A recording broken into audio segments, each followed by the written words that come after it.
Well, thank you all for being here. I was in parish ministry for almost 50 years, and because of that, I have to confess that more than once on Time Change Sunday, I was an hour late. And I did that my first cure where I was a youth minister, and boy, did I regret walking into a liturgy an hour later after that. Well, as you know, and this is being recorded and it's being posted online, so you'll also have an opportunity to see it then, and even review it if there's certain things you like to watch over again. This class will have 4 sessions, all addressing the issue of racism, but in different ways. The first 3 are about the history of racism in America. Last week we looked at colonial America. Today we're going to look at 19th century America. And next week, 20th and 21st century America, and then our final week in 2 weeks will be white privilege and the path to racial healing. So what are the key takeaways from last week? Well, the first, and I can't emphasize this enough, racism is a modern invention. The first mention of race anywhere in any document, either historically or literarily or philosophically, the first mention of race as a category for human beings was not until 1453 by Gomes de Zurara, Portuguese, defending the Portuguese slave trade. Race, though, soon became a convenient tool for Europeans to justify their establishment of colonies and the enslavement of Africans, Native Americans, and Asians in the 16th and 17th centuries.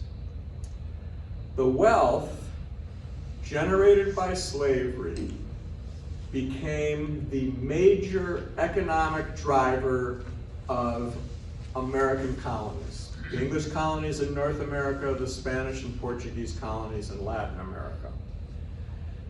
And the novel because it was brand new, idea of race and racial hierarchy received a scientific support. It was bogus, but support from the major zoologist of the 17th and 18th centuries, Carl Linnaeus. Philosophical support became from several giants of the Enlightenment: John Locke, Voltaire, David Hume, Immanuel Kant. By the end of the 18th century, the economy of the American colonies was totally dependent on slave labor working in the cotton fields.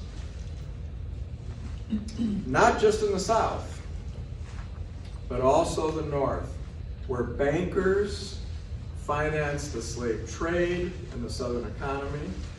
Northern textile mills wove cotton that came from the South, which was also the primary commodity shipped out of North American harbors to Europe.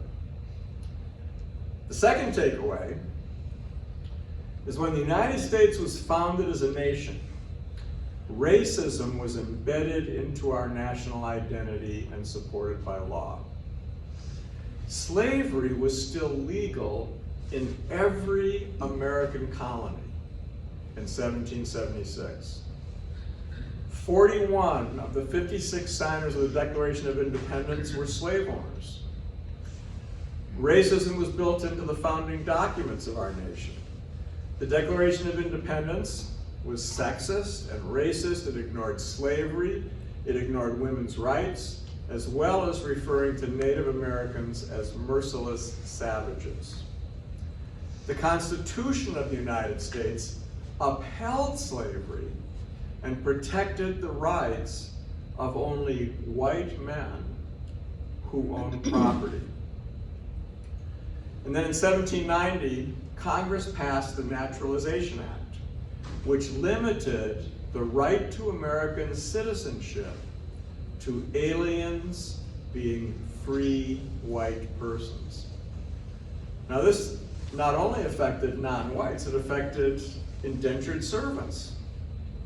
And as we saw in our last session, about a third of the white people in the American colonies came as indentured servants. They received their freedom after a number of years, but they could not become citizens while they were indentured. The fruit of this was the creation of a racist nation. 11 presidents owned slaves: Washington, Jefferson, Madison, Monroe, Jackson, Van Buren, Harrison, Tyler, Polk, Taylor, Johnson, and even Julia Grant. Nearly half of all the members of Congress between 1789 and 1863 were slave owners, including Henry Clay, who owned 60 slaves, and John C. Calhoun, who owned so many slaves, the exact number is not even known. Calhoun became the great defender of slavery in American political life. And he gave this iconic speech on the Senate floor in 1837. "I hold that in the present state of civilization, where two races of different origin are brought together, the relation now existing in those slaveholding states between the two, instead of an evil, is a good, a positive good. I feel myself called upon to speak freely upon the subject where the honor and interests of those I represent are involved." And from that point on, the political clarion call of Southern congressmen was slavery is a positive good. The majority of justices of the Supreme Court between 1789 and 1860 were slaveholders. Chief Justice Roger Taney of Maryland represented the complexities of American attitudes toward slavery. He freed his own slaves, and he paid a pension for those who were too old to work. But he uncompromisingly supported through the court, through the legal system, the institution and legality of slavery. Racism became deeply embedded in the North as well as in the South. Supreme Court decisions, Roberts versus the City of Boston in 1850, the court found no constitutional impediment to racially segregated schools in Boston. The Dred Scott case, the court declared that all blacks, slaves as well as free, were not and could not ever become citizens of the United States. Only whites could be citizens. There was major congressional legislation. The Fugitive Slave Act of 1793 required all states to arrest and return runaway slaves. There were 4 Alien and Sedition Acts in 1798, where John Adams pushed this through. Residency requirement of American citizenship for an immigrant was extended to 14 years, but it allowed the president to imprison and deport aliens he deemed dangerous or unfriendly, with no accountability. It was only the president's choice. There was an act prohibiting the importation of slaves in 1807. Does that sound like a positive thing? Well, it was not.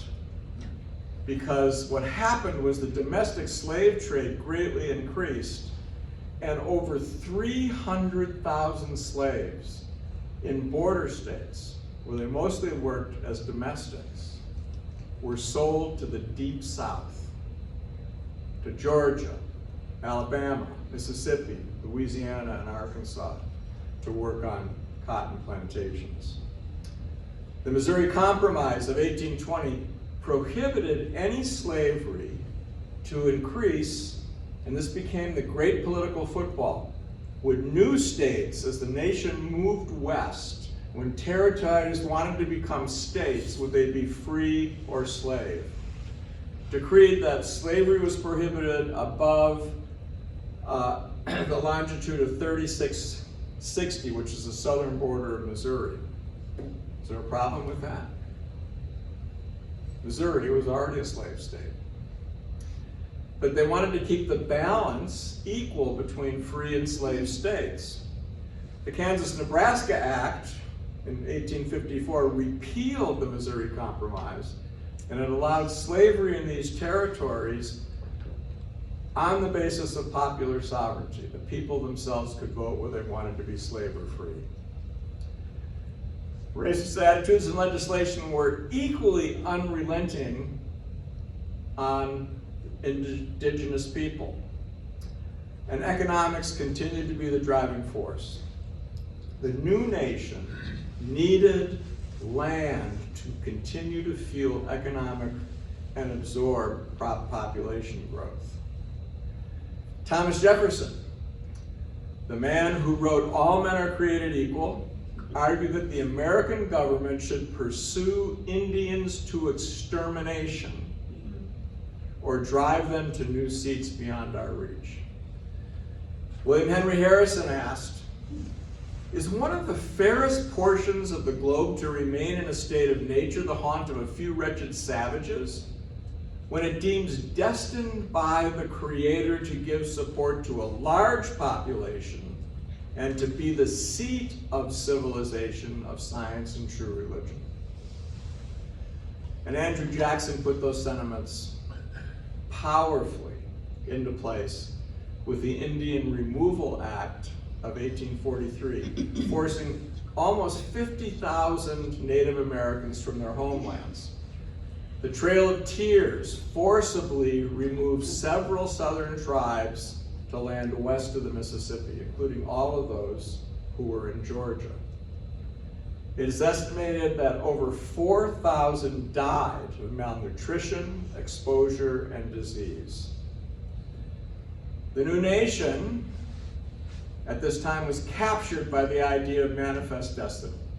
Is that something you've heard? Yes. You learned about in school? It's the idea that God destined and ordained the United States to stretch from sea to sea, from the Atlantic to the Pacific. The influential publisher Horace Greeley summed up the attitude of white Americans toward indigenous people. These people must die out. There is no help for them. God has given this earth to those who will subdue and cultivate it, and it is vain to struggle against his righteous decree. Armed conflict continued in the West through the 19th century, until all Native Americans were forced into reservations. The surviving Native Americans were denied equality under the law and were treated as wards of the state. And although assimilation and full citizen rights were offered in the late 19th century, Native Americans remained among the most disadvantaged groups in the United States. In the North, free blacks flocked to Philadelphia, attracted by Quaker opposition to slavery and opportunities for both work and education. In the late 18th century, there was a large group of worshipers at St. George's Methodist Church. Their minister was Richard Allen, assisted by Absalom Jones. The decision of the Methodist bishop, Francis Asbury, to segregate the congregation, forcing blacks to sit in the balcony, led the black congregation to vote to join the Episcopal Church, showing even back then their deep wisdom.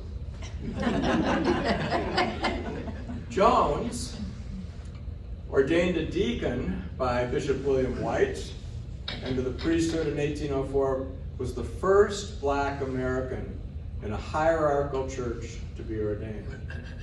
He founded the African Church Episcopal of St. James And by 1815, it was thriving and had become the second largest parish in the Diocese of Pennsylvania.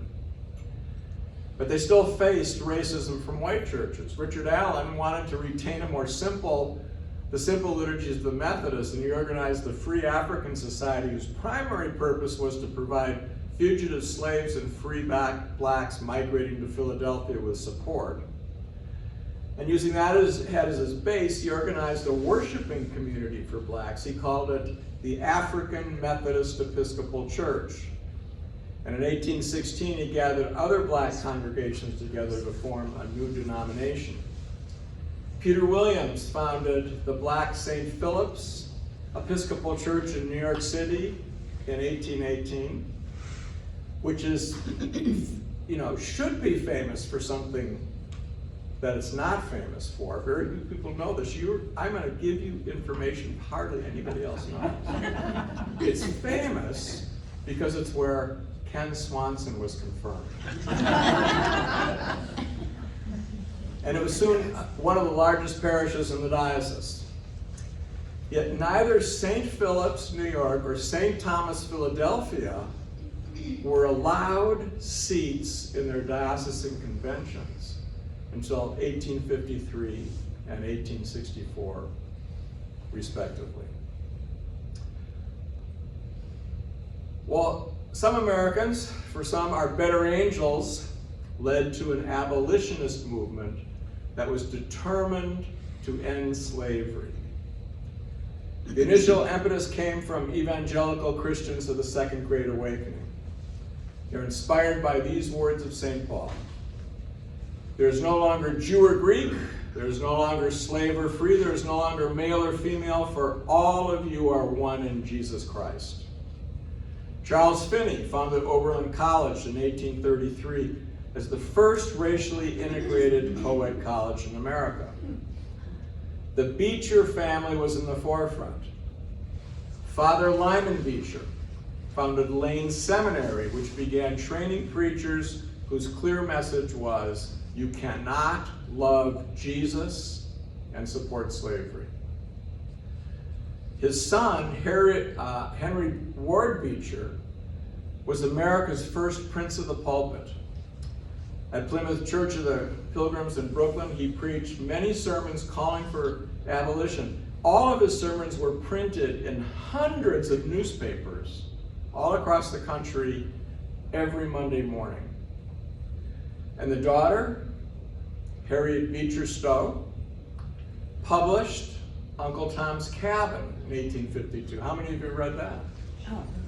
Almost. It was required curriculum when I was in high school. And it became the best, up until that time, the best-selling book in history. Sold over 2 million copies in its first 5 years, and has sold over 10 million copies as of today. There were other Christians who were equally outspoken abolitionists. William Lloyd Garrison founded the Liberator, was totally uncompromising. And the source of Garrison's power was his faith.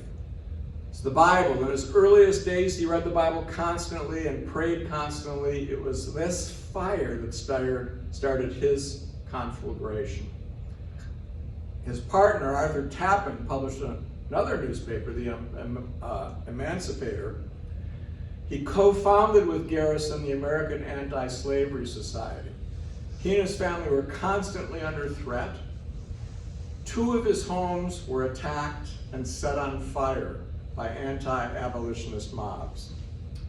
John Brown believed he was called by God to lead a violent insurrection to overthrow slavery and free all black Americans.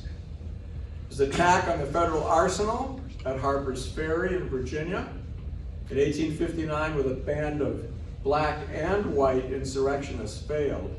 Brown was hung, but the passions he aroused fueled the momentum leading to the Civil War. But it was freed slaves who provided the most powerful abolitionist leadership. Neither underground nor a railroad. The Underground Railroad was an elaborate, secret network of safe houses designed to enable runaway slaves to escape to free states. or Mexico or Canada, where slavery was abolished. Its most famous conductor was Harriet Tubman. She was born a slave in Maryland. Fearing she would be sold to the Deep South, she fled to Philadelphia in 1849. She then made 19 forays into the South. She led over 300 slaves, including almost all her family, to freedom. Her extraordinary courage, determination, ingenuity, and discipline led her to being called the Moses of her people. She also became perhaps the most effective Union spy during the Civil War, always behind enemy lines. It is said that she never lost a single person in her care.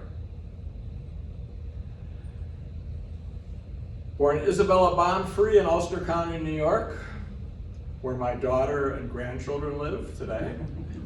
She was sold 4 times before she was 30 and subject to harsh labor and violence from some of her owners. Remember, this is New York in the early 19th century. She ran away in 1827 and had her freedom bought by abolitionists. And she settled in New York. She was caught up in the Christian revival sweeping the state. She quickly won notoriety as a charismatic preacher. She took the name Sojourner Truth and was soon on the national circuit preaching against slavery at abolitionist rallies. She also embraced both suffragism and temperance, and she gave the famous Ain't I a Woman speech at a women's rights conference in 1851. If you can hear, I've several times heard African American actresses do this speech, and it's so powerful. And ain't I a woman? I hate to have to do it myself. There's something really missing when I do this. Look at me. Look at my arm. I have plowed and planted and gathered into barns, and no man could head me. And ain't I a woman? I could work as much and eat as much as any man when I could get it, and bear the lash as well. And ain't I a woman? I have borne 13 children and seen most all sold off to slavery. And when I cried out with my mother's grief, none but Jesus heard me. And ain't I a woman? The greatest abolitionist speaker is Frederick Douglass. As a boy, he was a house slave in a Baltimore family whose mistress secretly taught him to read and write. He fled north at the age of 20, eluding slave catchers, and settled in Massachusetts. Asked to describe his experiences at an anti-slavery conference in 1841, he was a sensation. His eloquence captivated him onto a national stage. And from that point on, in spite of frequent heckling, insult, and violence from racist audiences, he was the leading abolitionist speaker in America. Finally settling in Rochester, New York, he continued his abolitionist activities. During the Civil War, he became an advisor to Abraham Lincoln, advising him to bring blacks into the Union Army. After the war, he advocated for full civil rights for former slaves, and later served several federal government positions, including ambassador to Haiti. Yet racism had so deeply infected American society, even many abolitionists harbored racist tendencies. William Lloyd Garrison wrote about blacks. Nothing has been left undone to cripple their intellects, darken their minds, debase their moral nature, obliterate all traces of their relationship to mankind. They are sunk below white people in the scale of humanity. Henry Ward Beecher, at the end of the Civil War, called for and actually organized a union of white brotherhood between North and South, and the call to abandon all civil rights for free blacks. Harriet Beecher Stowe wrote, "Whites must teach blacks until they reached moral and intellectual maturity, and then assist them in their passage out of the country to Liberia, where they may be put into practice they may put into practice the lessons they have learned in America. And the supporters of Sojourner Truth, many white suffragist groups refused to allow her to speak at their rallies, fearing their cause would suffer if they associated in public with a black woman. Other Americans focused on compromise and the gradual elimination of slavery. Many still harbored racist feelings and were not in favor in any way of integration. Most northern states, concerned primarily about economic opportunities for whites, instituted gradual emancipation laws. And this is the issue that moved forward right until the Civil War, that white working class people felt they could not compete with slavery, with black slaves. And so when a new territory became a state, and it was a slave state, there was no opportunity for white farmers and tradesmen to have any kind of economic success. The American Colonization Society, founded in 1816, wanted to send blacks back to Africa. And by 1860, some 12,000 had gone to Liberia and West Africa. In the 1840s, American political life turned against the conflict. Turned on this conflict, pitting free soilers against slave-holding Southerners. Free soilers demanded that the Western territories to become states must be reserved for white settlers and closed to black slaves. And they were often as racist as John C. Calhoun, and were not interested in abolishing slavery in the southern states, only preventing it from expanding. Slave resistance took many forms. Slaveholders lived in terror of rebellion. And there were 32 slave uprisings in North America between 1741 and 1858. The most fearsome was that of Nat Turner in 1831. 51 whites were killed, leading to hysteria and fierce backlash by slave owners. Thousands of slaves escaped to the north or to Mexico, where slavery had been abolished. But here's also how they fought back. Ordinary acts of sabotage were common. Breaking tools, feigning illness, starting fires, destroying crops, slowing work. There are several known instances where black cooks poisoned their masters. Slaves made Christian faith their own, both for solace and for resistance. Leading up to the Civil War, another ugly bigotry gripped America: nativism. Nativism was a political policy supporting the interests of native people against immigrants. And in 1845, nativists, who were those descended from colonial Americans, became alarmed at the huge influx of Irish. They rejected the Irish because they came from an alien culture, Roman Catholicism. Nativists attacked and burned Catholic churches and convents in Pennsylvania, New York, and Massachusetts. Nativist and Irish gangs fought pitched battles in many American cities. Have you seen the movie Gangs of New York? Yes. The Native American or Know Nothing Party won 52 seats in the House of Representatives in 1854, 8 Senate seats by 1858, and won 20% of the presidential vote in 1856, led by a former president, Millard Fillmore. The same psychology that fueled nativism nurtured deep racism in the northern states. Even with laws of abolition, the reality of slavery lingered in the North until the 1850s. It was not abolished in Pennsylvania until 1855. In northern cities, legislation dictated segregation of the races.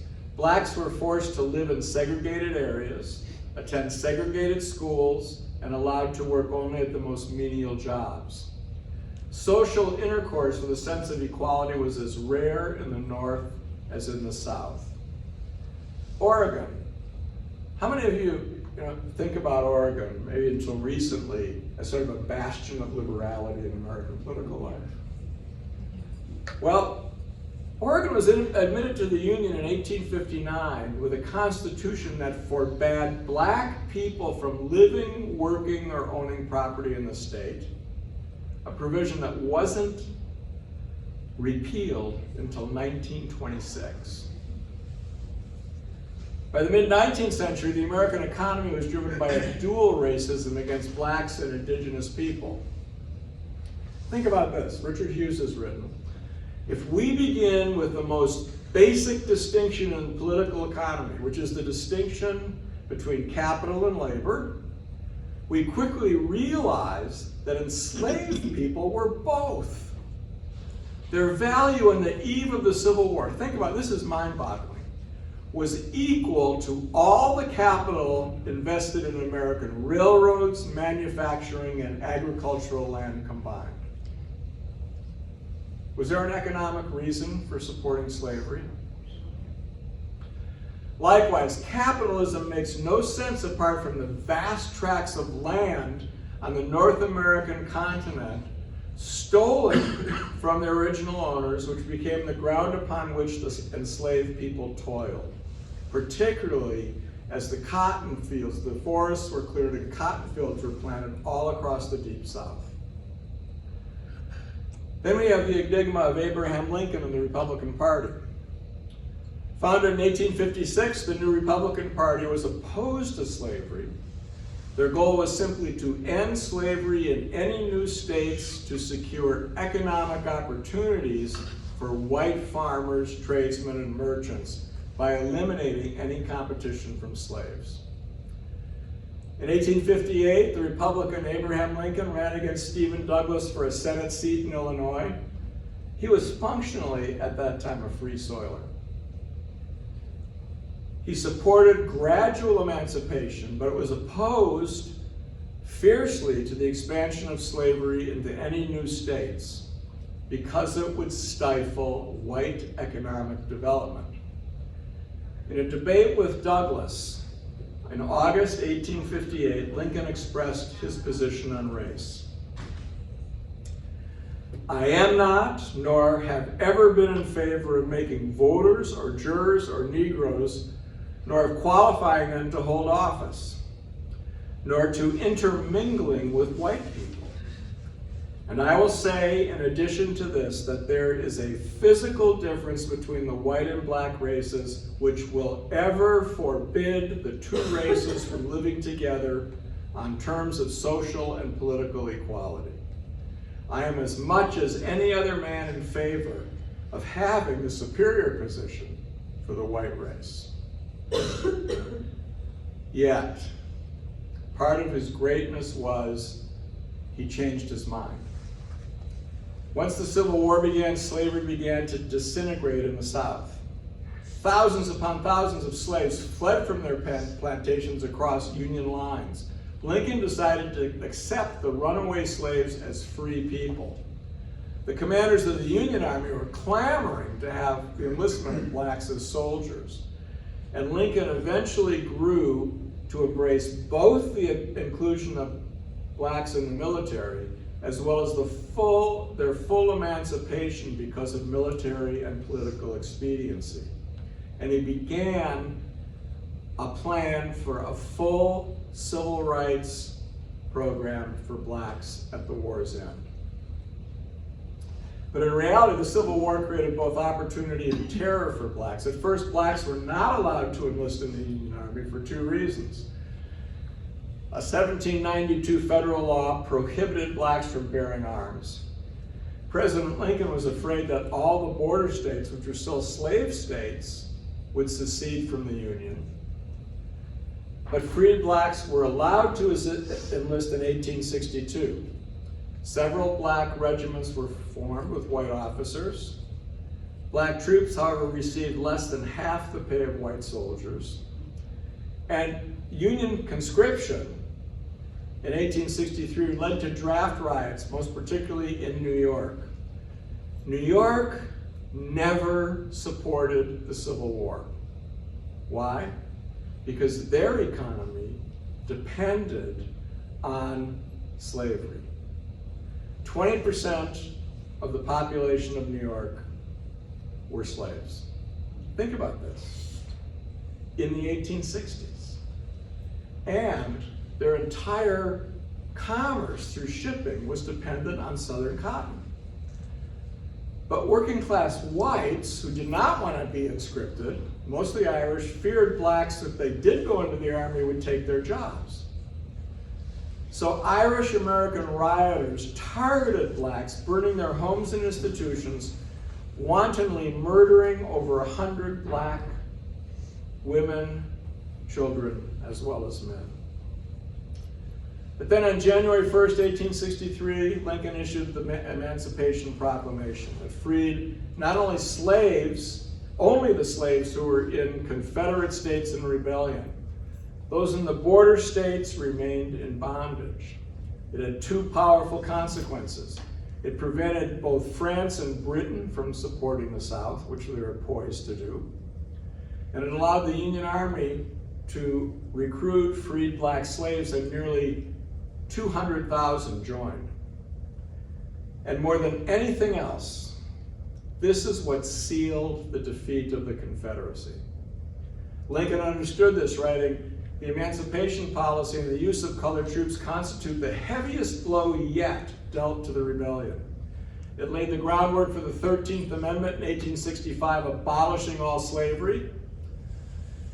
Neither slavery or involuntary servitude, except as a punishment for crime whereof the party shall have been duly convicted, shall exist within the United States or any place subject to their jurisdiction." Reconstruction was the plan to rebuild a new interracial American society. But Lincoln's assassination put it on shaky ground. Andrew Johnson, Lincoln's successor, was a Southern sympathizer from Tennessee. Racism was deeply entrenched in the North. Still, the better angels of Congress passed laws to institute radical change.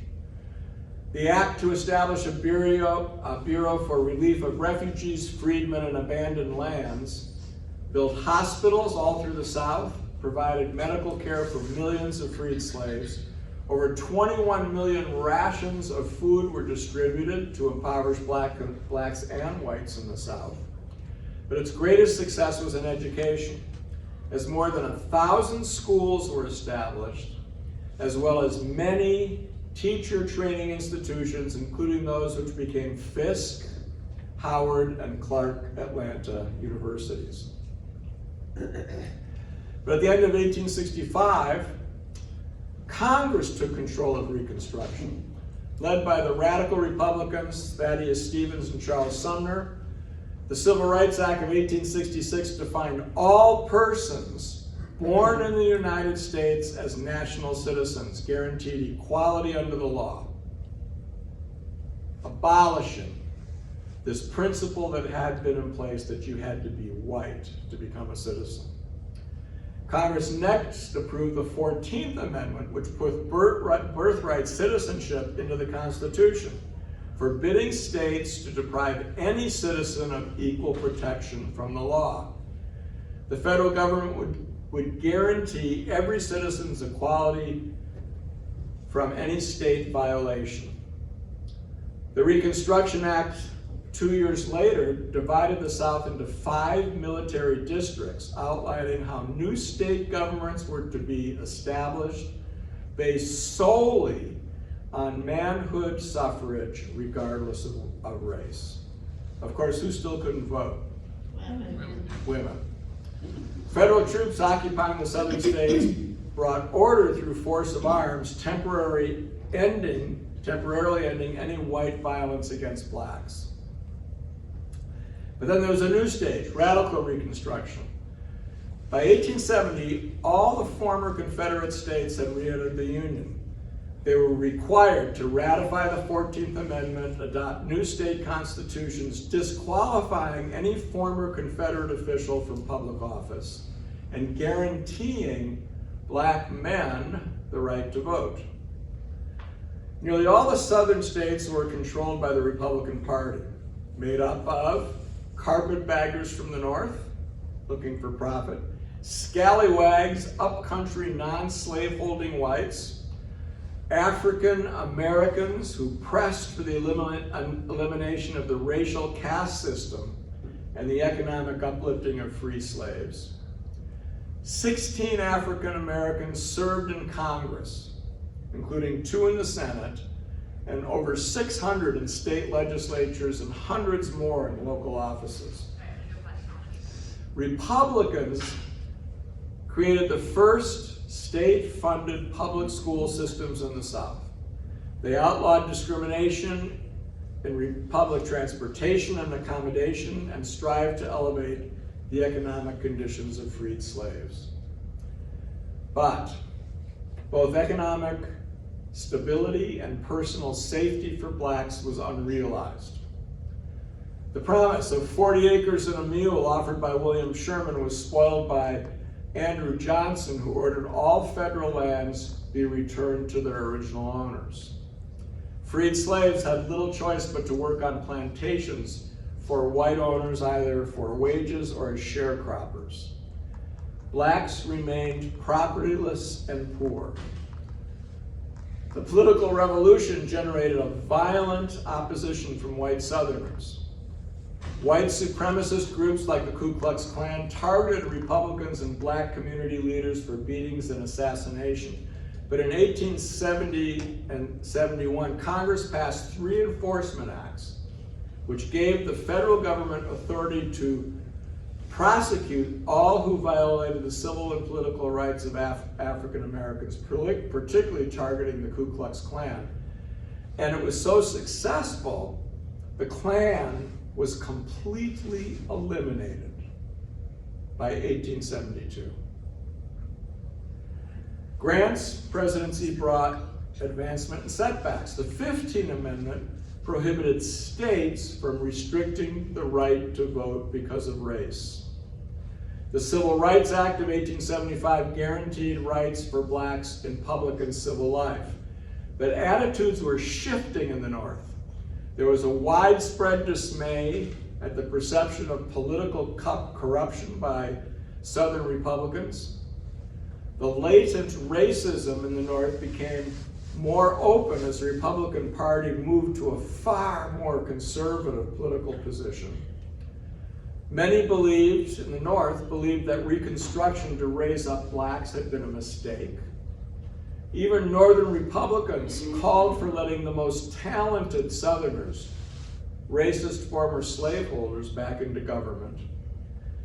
And then the biggest blow was in 1873 when the Supreme Court in the Slaughterhouse case gutted the 14th Amendment by ruling it protected the rights of national citizenship only from the actions of state governments.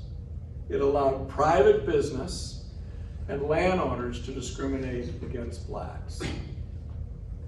Reconstruction came to an end in 1876 when in the presidential election, Republicans lost control of all but 3 southern states. And the Republican presidential candidate, Rutherford B. Hayes, needed disputed returns from those states to win the election. So he made an agreement. In negotiation, he agreed to recognize Democratic control in all the southern states in return for their certifying his election to the presidency.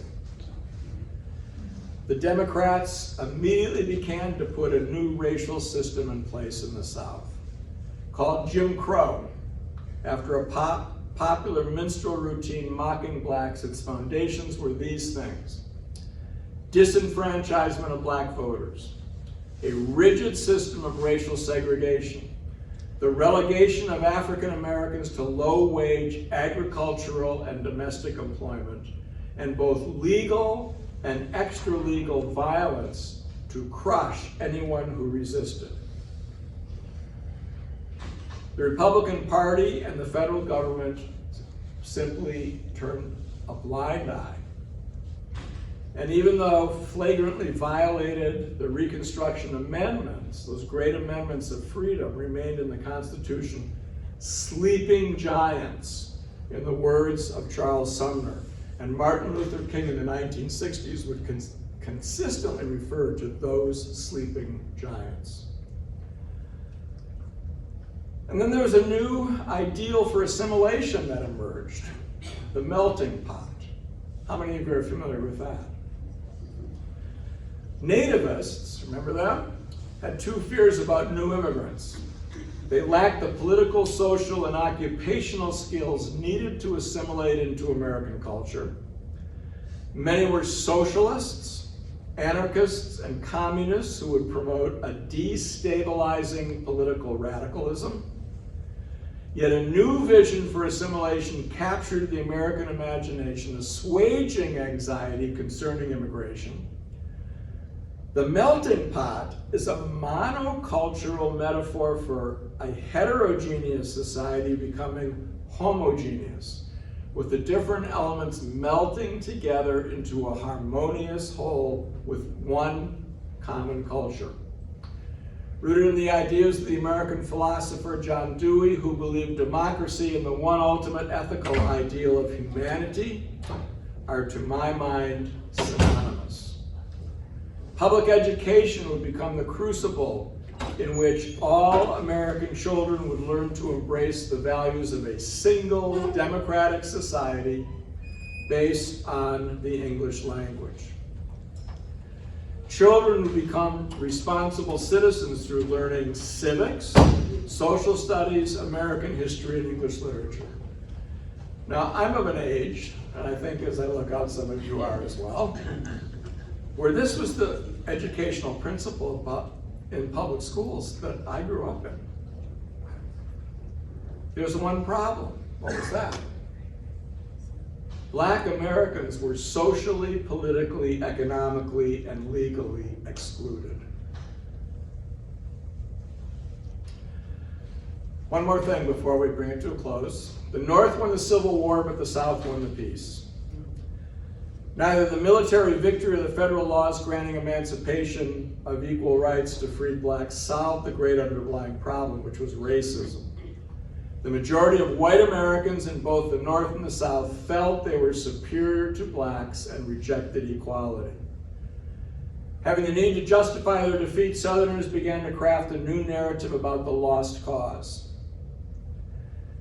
It depicted the Civil War as an epic clash between two civilizations, the genteel South with a superior society based on veracity and honor in man, and chastity and fidelity in women. How many of you are from the South? Absolutely. Does that make you sit up a little straighter? Here it is. Against the rapacious North, materialistic, grasping for wealth and power. Like tragic heroes, the Southerners had waged a noble but doomed struggle to preserve their superior civilization. Their chivalry and military skill winning victories against overwhelming odds before finally succumbing to the Northern industrial might. The Southern task then became celebrating and glorifying the lost cause. Part of the lie was the insistence of former Confederate leaders like Jefferson Davis that the war was not about slavery, but about states' rights. Have you ever heard that? Yes. Okay, I want you to go and read the succession documents of every Southern state that seceded from the Union. They all lead with slavery. Those documents were about their perceived threat to slavery. Monuments to its heroes were placed in every Southern city and town. And this will be my final thing. The myth, nowhere is this myth of goodness and chivalry greater than about Robert E. Lee. Far from being a noble Christian gentleman, he was a fierce taskmaster who often punished his slaves beyond the limits of endurance. He regularly broke up families by selling his slaves. He dictated in 1859 3 of his slaves, including a woman, received 50 lashes on their backs. And when his own overseer refused to whip the woman, Lee paid the local sheriff to whip her, and then he ordered their torn flesh to be washed with brine. During the war, Lee had captured black Union soldiers and brutally executed them. He allowed the mutilated bodies of black soldiers to be displayed in public as a warning for others freed and runaway slaves not to join the Union Army. And this lost cause narrative found support in the North and of course led to Jim Crow, but that's where we'll pick up next week. So we've got time for a couple of questions if you have any.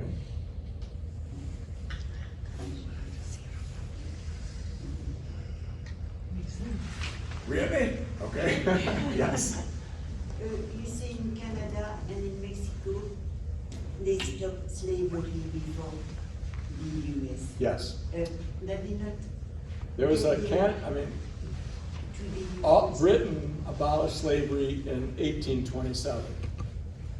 And all of its colonies abolished slavery at the same time, 1827.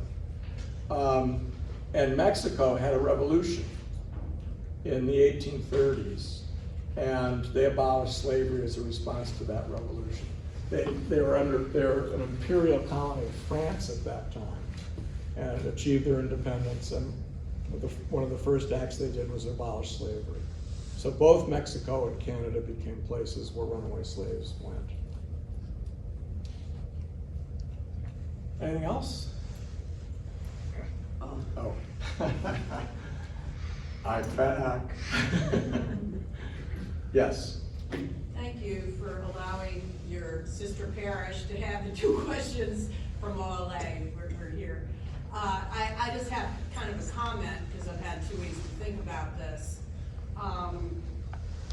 The book that opened my mind the most during the pandemic, and now I'm into retirement, was Frederick Douglass's autobiography. Mm-hmm. So thank you for highlighting him. And I think as Christians, I imagine in this room, I think we really need to look at how this happened in that people were debased and their humanity was taken away from them.